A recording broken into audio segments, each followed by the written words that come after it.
The other big story today is about the former US Secretary of State, Mike Pompeo. In his latest book, where he's spoken about India and US being natural allies, he's also said that India had a great demand for American intellectual property and products. Now, the two countries have become a powerful force to counter China's dominance is something else that he's noted in that book. This, once again, has renewed these discussions about India and the US and their partnership diplomatically and, of course, more importantly, from our standpoint on the economic front. To discuss this, let's connect with Mr. Suresh Goel, former ambassador, is joining us. Mr. Goel, great to have you with us tonight. You know, beyond this fracas over what was said about Sushma Swaraj and so on, in this book, Mike Pompeo is saying that American neglect of India has been a decades-long bipartisan failure. And as we know, he served as the Secretary of State under Donald Trump's presidency. He goes on to say in his book, Mr. Goel, that we are natural allies. He speaks about India and US being natural allies. He speaks about a shared history of democracy, a common language, ties of people, technology, that India is also a market with enormous demand for American intellectual property and products. These factors, plus, of course, its strategic location in South Asia, he says, make India the fulcrum of my diplomacy to counteract Chinese aggression. That's what he's written. So in terms of India-US ties, Mr. Goel, especially economic and strategic ties, have you seen a shift in recent times, even as the world order changes in the wake of the Russia-Ukraine war and, of course, the impact of the COVID pandemic? How should I put it? My own experience is that the shifts in foreign policy are like the shifting sands. They can change at a moment's notice depending upon what the interests are and how the personalities are. And nowhere is it truer than in the case of the USA, where the executive, and that is the president, who determines at the highest level what the direction of the foreign policy should be. Now, Mike Pompeo has written that it's a decade too late.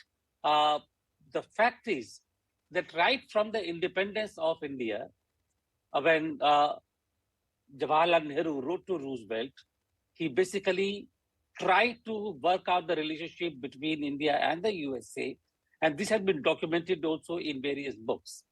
The problem is that India was always suspected to be an ally, or at least being on the side of the Soviet Union at that time.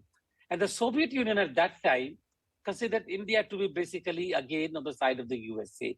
There was lots of confusion. Therefore, to cut the whole story short, what I would say is that Pompeo's admission is a recognition a bit late, I will not say too late, a bit late, of what India is and how useful the partnership with India should be. Even in 1970s, when Henry Kissinger went to China, he decided to work on the side of China and Pakistan, for that matter, rather than India. What would you call it? Travesty. Total foolhardiness, really not recognizing that India is a democracy, while China is a communist country. It would never change its color. And Pakistan, being in the hands of China, would always do what China wants. So I think basically we are now trying to recognize where the realities are.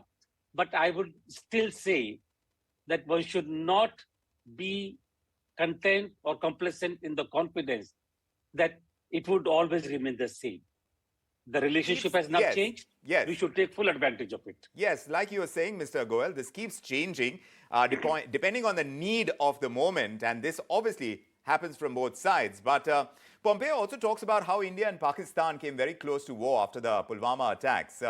How much, in your opinion, do statements and sometimes some of these revelations by someone as powerful as the Secretary of State, of course not currently in office, can actually tell the story behind the apparent camaraderie for the cameras when world leaders meet? From your own stints, have you noticed the strains among world leaders that go beyond what pictures and headlines suggest?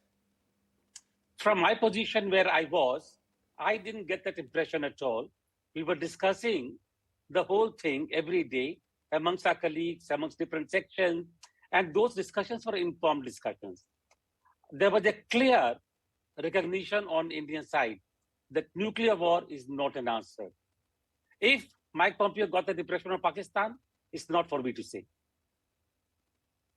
This is an interesting Vikram. statement that has been put out by Mike Pompeo from his standpoint as the Yes. former Secretary of State. There's no taking away from it. And of course, the implications are many. Now, how these equations are now more streamlined, perhaps, in current realities of China, where it stands economically, in terms of the Russia-Ukraine war and the hitherto ties that we've had, India has had with Russia, all of that is changing. And the new environment does call for closer partnerships between democracies for sure. And perhaps that's what Mike Pompeo is hinting at in his book.